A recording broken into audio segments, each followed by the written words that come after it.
Hi, I'm Travis, and I wanted to make this video to kind of go over one of the most common questions that I get from people that are looking to get into triathlons. And they usually always ask is like, well, I've always wanted to do this, or wow, I've always wanted to try one of those. And like, what race should I do?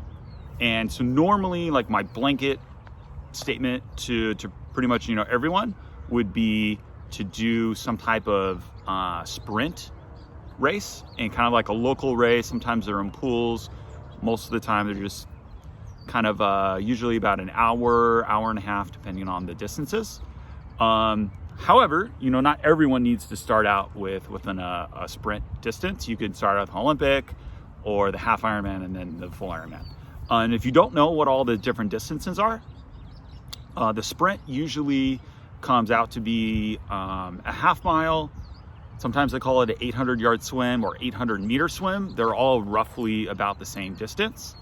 And then the bike, I've seen races some like 10 to 11 miles, some even less than that, and really all the way up to about 19 is about the most that I've seen on a sprint. And then along with a 5K run, that's 99% of the time what the run distance is.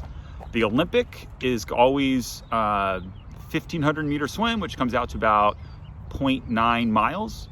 And then a 40-kilometer bike ride, which comes out to about just under 25 miles.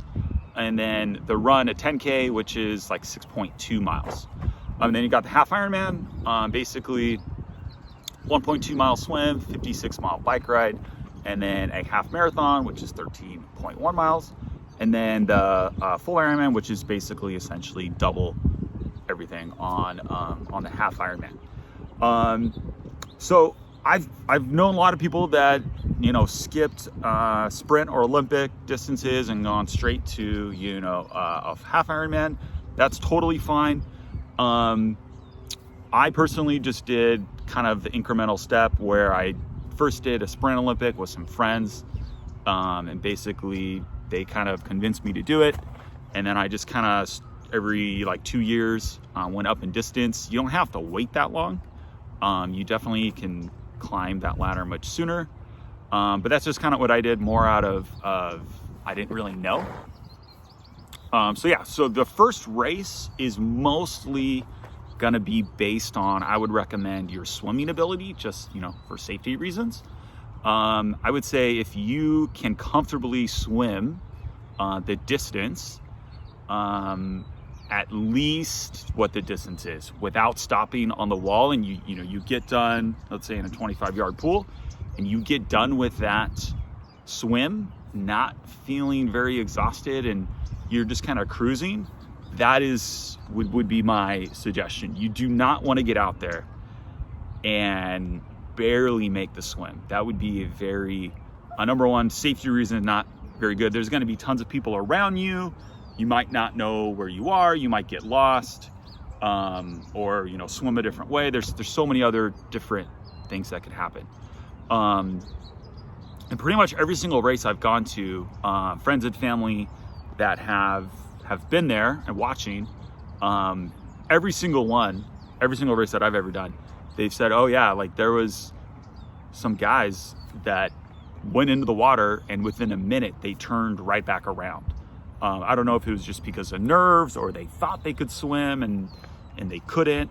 And I just think to myself, that's like all that money, all that time was invested, not just on the race fees, but if they bought a bike, they bought a run, bike pump, helmet, the wetsuit itself, could be $200, $300, $400. And there's, so many other things that come into play as well.